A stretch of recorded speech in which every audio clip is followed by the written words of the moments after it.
Step out into the open air and claim your freedom waiting there.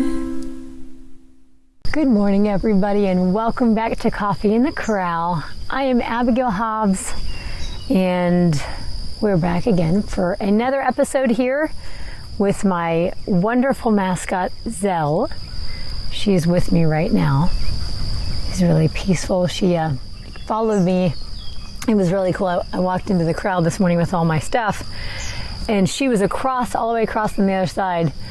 She perked up, looked at me, and just started walking to me really fast, like, oh, it's time to podcast. This is my job. I must come. It was so funny because she was a horse on a mission. She came walking right up to me and followed me right over to our area, like, yep, it's time. Sorry, guys, I gotta go. It's like she just left the other horses and came over to me to help. So I've already given her a good scratching this morning, and she will continue to be itchy all day if I let her. Aw, Fayana just came up behind me. She's here too. Hi, baby Faye. How are you? Yeah. It's a really peaceful morning out here. We have it's an overcast, cloudy day, so that makes it really nice because it's been really hot. So I think the horses are really enjoying some cloud cover. Okay, well, thanks for coming back. I have an interesting episode for you today. I was taking some time this weekend really to do some healing and digging deep about some issues I was working through, and I was thinking also at the same time, like, what am I going to podcast about this week? And I've decided that for me, I want to continue to show up my authentic self and share with you guys kind of what I'm learning every week. So I'm a little nervous, which is why I'm beating around the bush, because I'll give you the backstory on this. Zelenka is standing right in front of the video, so if you're watching it, you can't see me. You can just see Zelenka. She's really supporting me today very well. She's almost over top of me. I'm sitting on my stool out here, and Fayana's right behind me, so much so I can feel her breath, which is really soothing. So, and I have some delicious coffee. Anyways, okay. So recently I went on a bike ride with my son. We were spending some time together. He told me that he wanted to take me on a date for my birthday. So he's like, whatever you want to do, what do you want to do? I was like, let's exercise together, because that's something that we have always done since he was little. We've run half marathons together. We've done biking together. So, and it had been a long time since he's been graduated high school. He's been working full time and has been really busy. So I don't get to see him a lot. So it was a huge gift. We decided to go on a bike ride and bike into town and go to a restaurant and then bike back home. So in the midst of this, anyways, we get to the restaurant that we went to, and what's wrong, Del? Okay, she's like, no, I want to be on this side of you. And we sit down, and it was last Tuesday, so it was the hottest day I think that has been yet. It was 101. So we biked at like the hottest time of day on the hottest day that we've had so far. So we were like sweating to death, and my son was awesome. He bought us these Body Armor drinks that are made with coconut water. They're good rehydrating drinks. So we're sitting there at the table drinking these drinks, trying to rehydrate and just chatting about the bike ride and stuff. And my son says out of the blue, Mom, you should be a personal coach for people. And I was like, really? And he said, yeah, you'd be really good at it. And what you have to know is that my son does not give compliments unless he really means it. He's not one to offer extra compliments to make you feel good about yourself. He only says what he really means. So for him to say this, I was like, whoa, he doesn't compliment me very much. And the interesting thing is, like, over the years, now we got the horses, they're going to start playing merry-go-round because Rayanna came over here and now she's trying to move Zell out of the way and Zell doesn't want to move. So I was like, this is my job. Don't move me. She's looking back at Rayanna like, bug off. Anyways, I've been told by numerous people over the years that I would make a great personal coach. I've helped my friends and family reach some of their goals. I love coaching people. I love motivating them. I love inspiring them.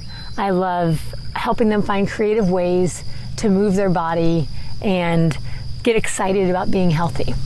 So it wasn't the first time I'd heard this, but the fact that my son said it, I was like, okay, maybe there's something to this. Because, like, he doesn't just say things to make people feel good. So anyways, I've been thinking about it this past week, and I decided, you know what? I really do love doing this.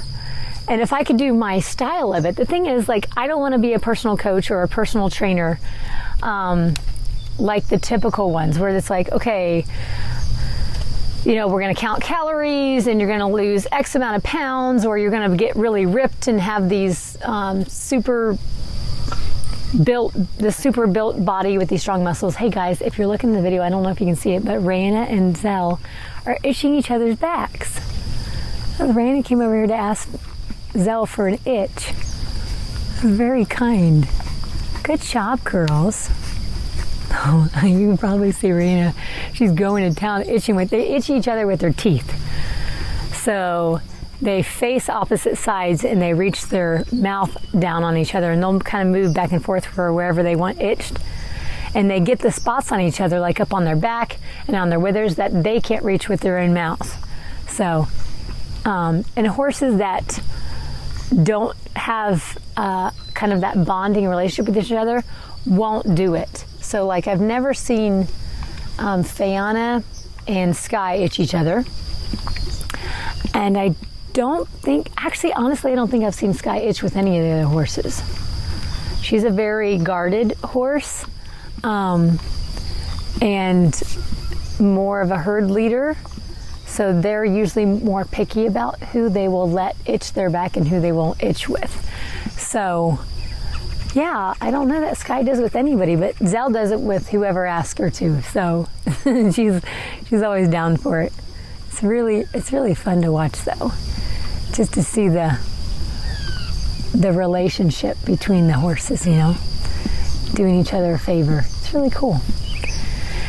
Anyways, sorry, that was distracting, but very cool. So I love to watch that. Hi, Faye. So anyways, I was thinking, I don't want to be like that kind of a trainer or that kind of a coach. You know, I'm not interested in that, and I don't even have the training for that. Like, I don't know about counting calories because I've never cared to learn about it. What I care about, though, is feeling good.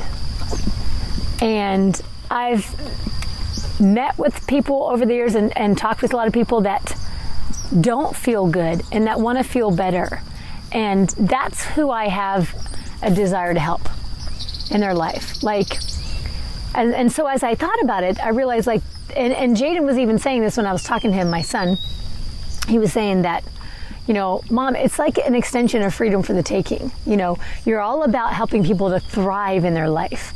And this is just a different but important aspect of it. And I was like, that's so true, because to be a complete person, we have to be connected to all the parts of ourselves. So that's our mind, our emotions, our energy, and our body. And a lot of times I think that we forget that, like, the body is an important aspect of healing some of our trauma. And I've listened to some books and I've read some books over the last few years that have been very influential to me and eye-opening, that talked about how they heal their trauma kind of through their body and changing their eating and changing their exercising. They were able to actually come to a feeling very clear mentally so that they could work on those very difficult emotional things. Okay, now Rayanna and Zell are right in front of the camera trying to itch. What's going on, girls? Oh, Ray saw the camera. All right, everyone's playing a little bit of merry-go-round here. So anyways, the more I've thought about it, the more I've been really excited, because I believe it's something that a lot of people will see the value in. And that's the hard part I'm having with Freedom for the Taking right now, is like trying to help people understand the importance of creating a life that they love, making the choices to let go of things that are toxic and unhealthy, and to allow themselves to embrace what they truly love. Like, that can be a really big jump for people. And we're used to living in this culture and this society that kind of tells us who we can and be and who we can't be, and what we should do and what we shouldn't do. And so we can easily get stuck in that rut, and it's hard to even realize that we need to break out of that. But there's a lot of people that physically don't feel good. They get sick a lot, or have physical issues, or they just don't feel good generally overall, or maybe they don't like themselves. They hate their body, all of these things. Like, people understand that and can relate to that. And so I've been thinking, okay, maybe this is a way that I could offer something different to people that's not a get fit, lose weight program, but that is a sustainable lifestyle, a way of living that is honoring to your body, and that can help you heal from the trauma that you have experienced in your life. And so it's this really beautiful, holistic approach of taking care of all the parts of ourselves. So, anyways, I'm excited about it. So I started working on putting together what this would look like, and adding this to Freedom for the Taking as one of the opportunities that people can access.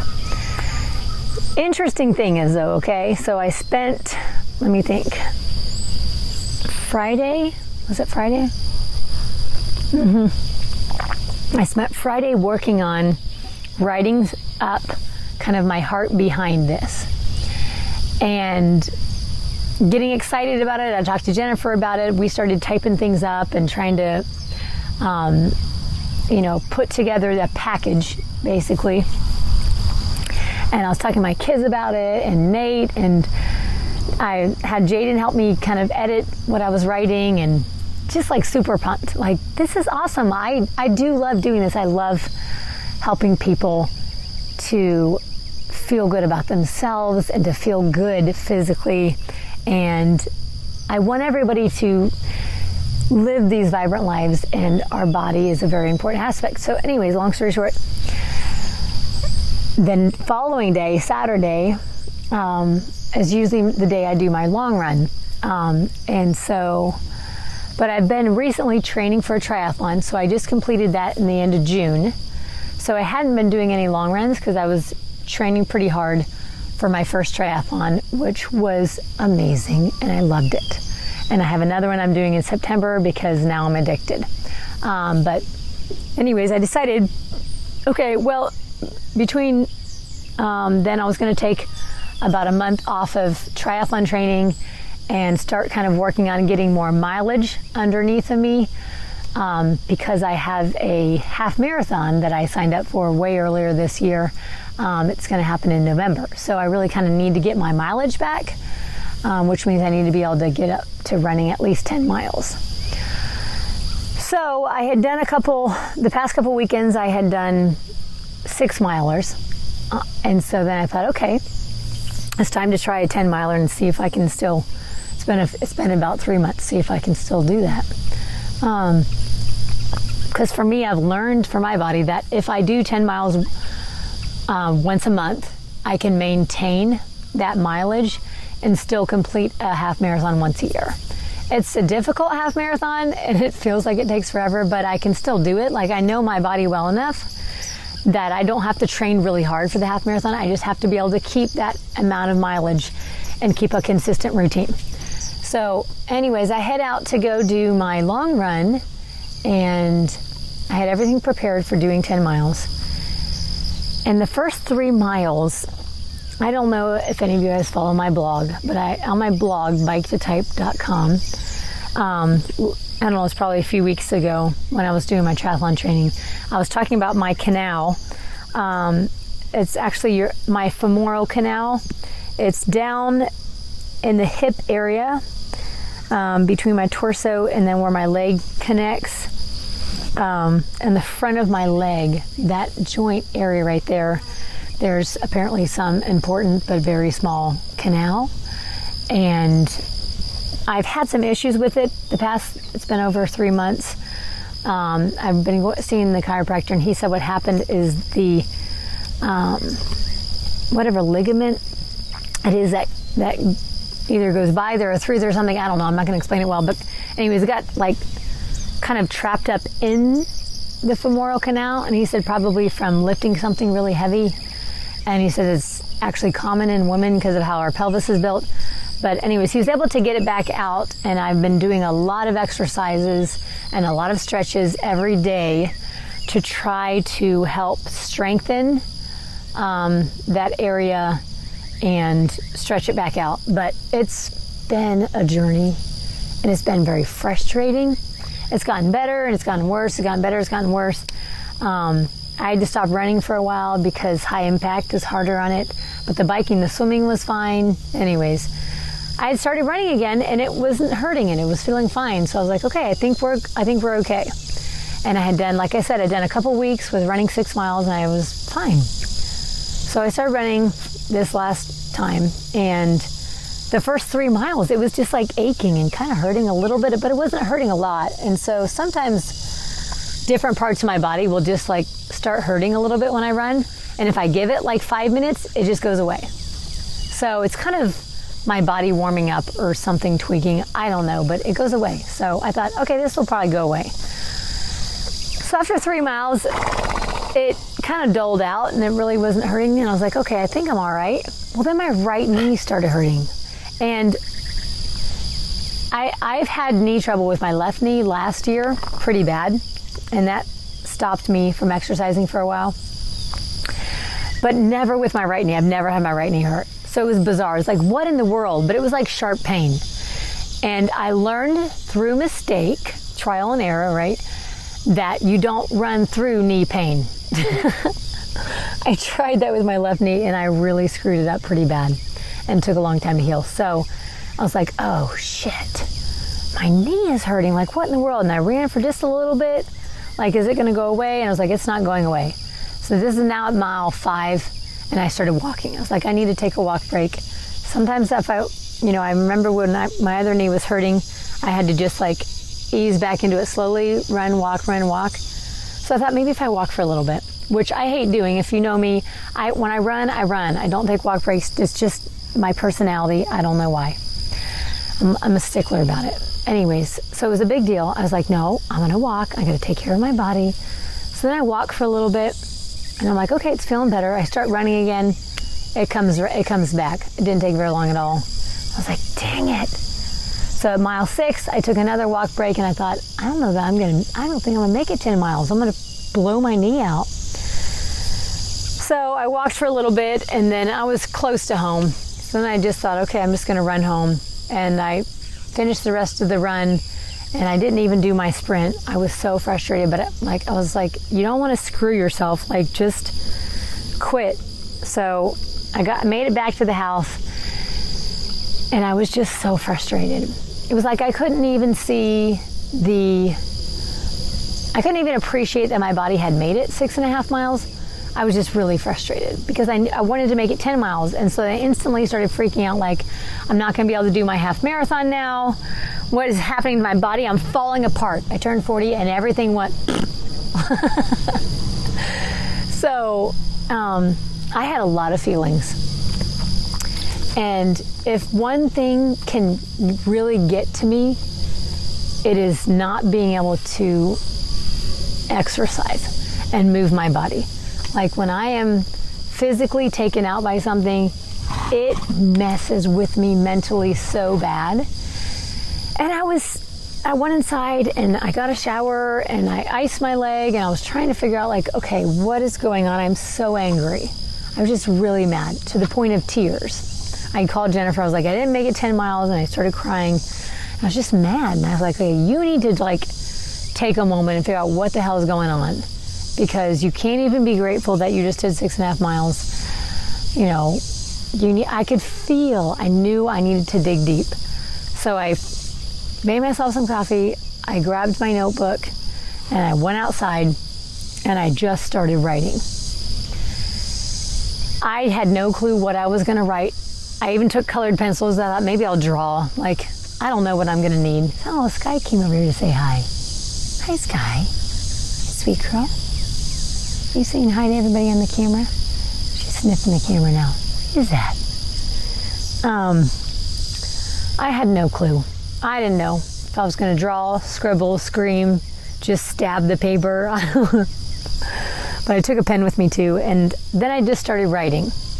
And in the next 2 hours, this writing unfolded, and it was like an intense 2 hours.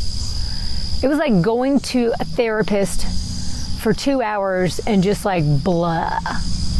Just everything came out. So I decided that I wanted to read this today to you guys. It is a very vulnerable writing. I was very honest with myself when I wrote this. I decided there's no holding back. There is absolutely no holding back. You sit down and you write whatever the hell you need to write. You get it out. You get it all out. No judgments, no holding back. So this is a very raw paper, I'm going to warn everybody. But I also feel like, and this is the thing that I have been really adamant about with starting my nonprofit organization, Freedom for the Taking, is that it comes out of my true, authentic self. I don't want to show up to work as somebody else or have to put on this professional mode and be somebody other than who I am in real life every day. And so I also want to be that as I coach people. I don't want to show up and pretend to be this amazing athlete that's going to now turn you into an amazing athlete, and look at what I've accomplished, and you know, I no longer struggle. I have everything figured out. Like, that's not true. That's not the reality. I have a lot of the same negative thoughts and a lot of the same struggles. And, you know, I think we all have maybe different negative wiring depending on what our experiences are, but we all have it. And the cool thing is, like, thinking about being a personal coach, I was trying to think, like, I don't really want to say personal coach because that's too wide. Like, and most people think of, oh, like some personal coach for life, or just help me get fit, or a personal trainer.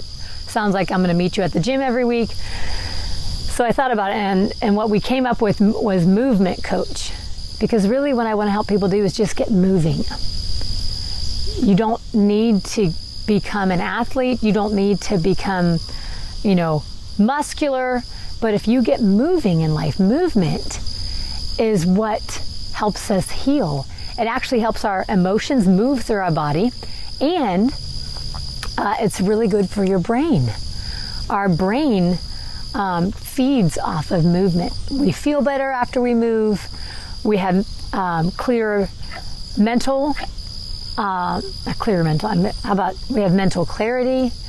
So there's all these health benefits just to moving. So there's not one specific way or the best way to exercise or the best thing to do for exercise. It's just moving your body, finding a way that feels good to you, and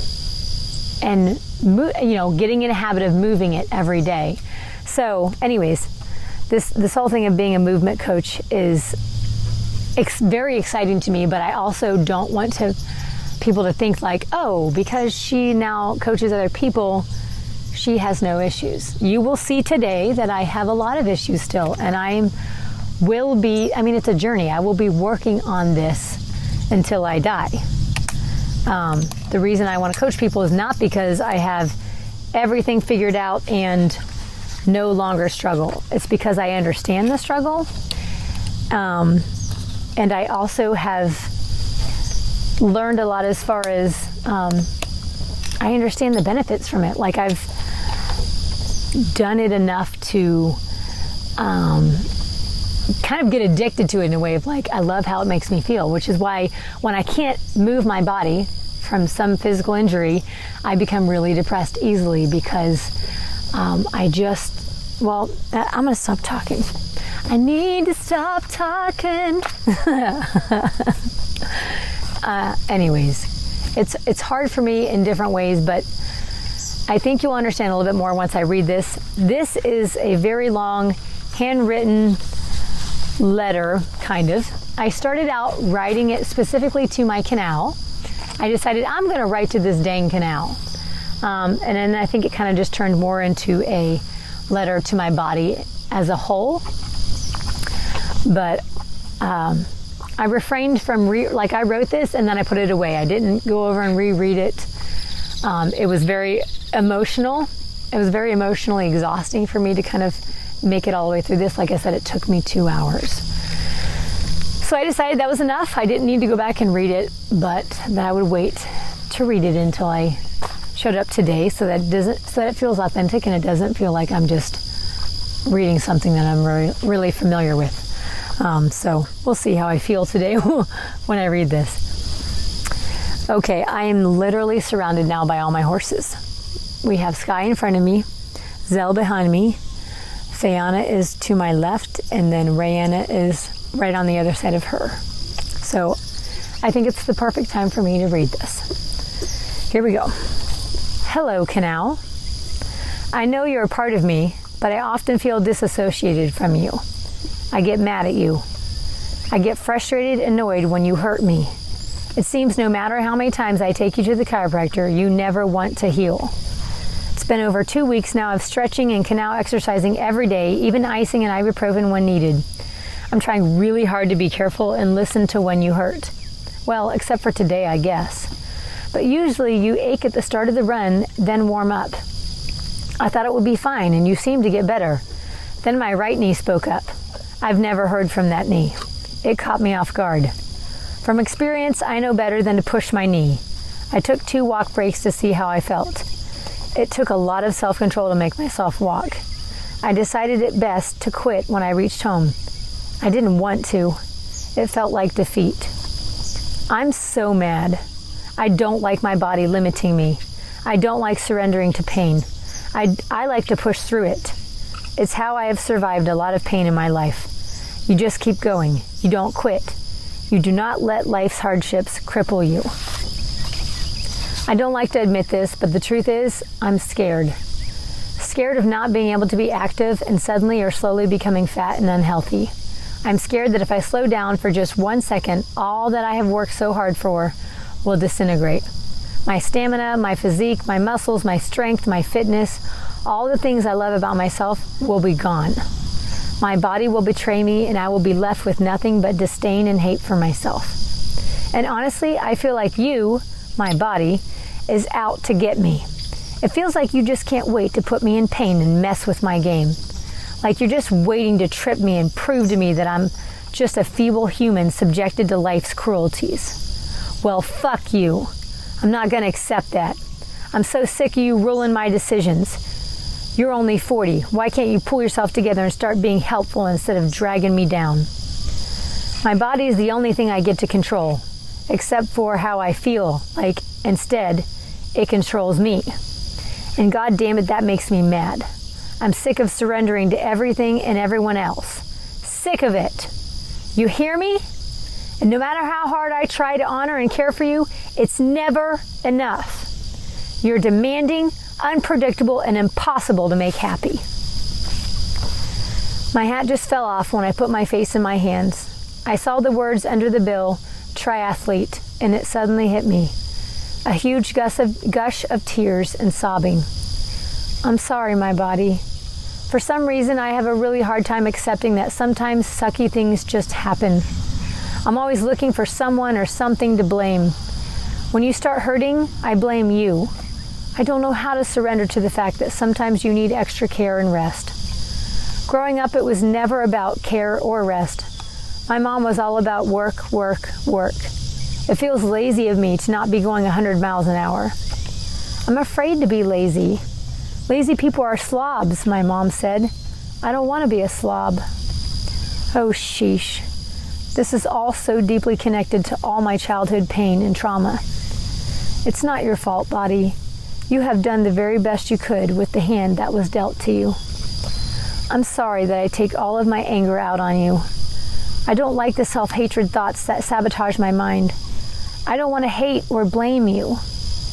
I really, truly want to learn to love you, not beat you into submission. Apparently, I am repeating the trauma done to me as a child, except now I am my own worst enemy. I was so fucking controlled that I can't help but inflict that level of control onto you. It's unhealthy. I don't want to be a part of that anymore. I don't want to have this insatiable desire to force you to do things that harm you. God damn it, I sound like a monster. How do I move forward? I don't want to be miserable my whole life living in the space of pain and fear. Can we work together? Can we make decisions together and find ways to exercise that keep me healthy and happy but not jeopardize your needs? I know I need to accept that you have limits, and that's hard for me, but I will work on it. My precious, hard-working body, you never asked for the trauma you carry. You didn't choose to have your mind fucked up. You bore kids before you even wanted to. You carried immense repeating shaming that you never deserved. You've never been lazy, not a day in your life. But maybe we should reframe that for you, for us. I've only let you rest with a goal in mind. It was so you could hurry up and heal and get back to working for me. I need to learn to let you rest just for the sake of loving you. You deserve to be seen and cared for in the most honoring way. I want to rush to your side and tend to your needs the second you call out. I have convinced myself that if I ignore you long enough, you'll go away. But that's bizarre. And even if that was possible, I don't think my mind would appreciate my body running off with it. So there's that important little fact. It's time. Time to integrate my mind with my body. Time to also stop suppressing my emotions all into a bottle of anger and start figuring out what my feelings are trying to tell me. Body, mind, emotions. It takes all three to have a complete self. They are all connected. I need each one of them in full capacity if I want to live a thriving, abundant, fulfilling life. There is no hierarchy. My body, my mind, and my emotions are all vital components that make up this unique me. I move, I think, I feel, and this is living. Thank you, emotions, for showing up with such important information. I needed you to move through me today. You helped me heal from the inside out. Thank you, mind, for being aware that I needed to sit down and process this. I know people in your life have worked hard to confuse you with toxic thoughts, but I'm impressed every day with your determination to be healthier. You blow my mind. And last but never least, thank you, body. Thank you for not quitting on me even when I'm horrible to you. Thank you for not abandoning me. Thank you for continuing to talk to me when you need help. You have put up with so much shit from me, but you continue to show up every day and do your best. I'm so sorry I've mistreated you. I will do better. We will find a way forward through this. You are amazing. I'm so sorry that I so easily forget all that you have done. I love you, and I promise to learn to love you more and better as I continue on my journey in life. We got this. I don't know what the future holds, but together and only together will we be able to walk toward with hope and confidence. Walk forward with hope and confidence. I am done trying to navigate life's uncertainties in my unhealthy style of, I can't even read my own writing. Gritting my teeth and shoving through it. It's scary as hell still, but I'm ready to let go of this shit and embrace a new way. This will take time, I know, and a buttload of practice, but I'm ready and willing. My belief about life sums it up well. it's never too late to feel great. Wholeheartedly healing, Abigail Jelaine.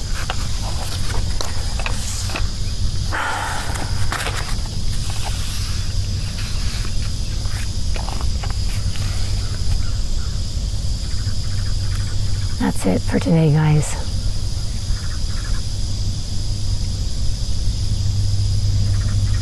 I hope you know that you're not alone.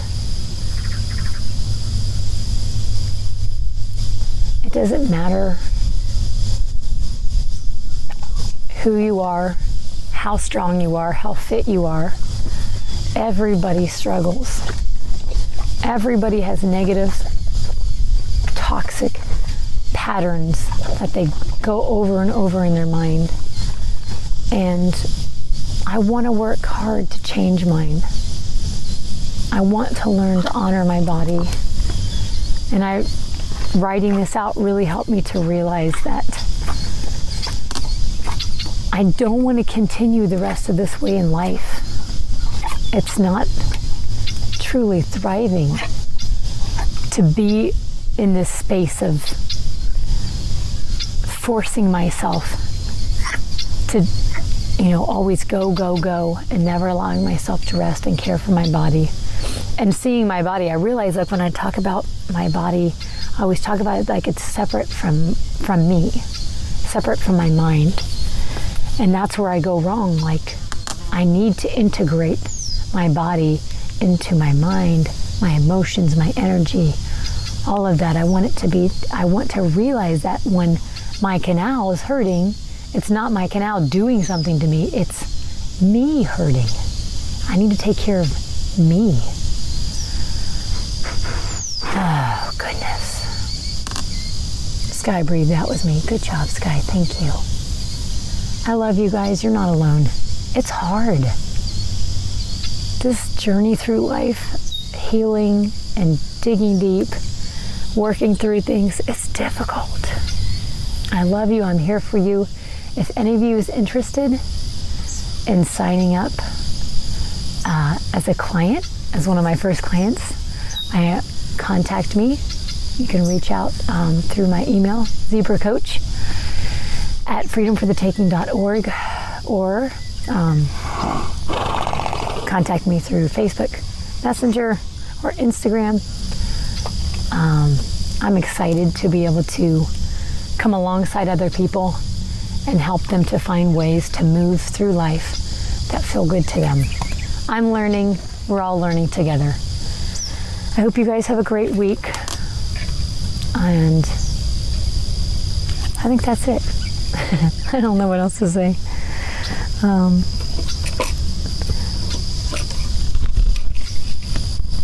I wish you could be sitting here with me and the horses right now. It's really peaceful. Oh, stay tuned, because next week I have another guest on my podcast, and I know you're really going to love her. She's pretty cool. So stay tuned, and I'll see you guys next week. Until then, take some time to sit outside and listen to the birds. Love you all. If I wrote it in a song, would you believe it more? If I busted out the lock, would you open the door? If I dare to speak my truth, would you still value me? If I reach my hand to you, would you reach yours back to me? Darling, there's no reason why you should have to hide. Step out into the open air and claim your freedom. Wait.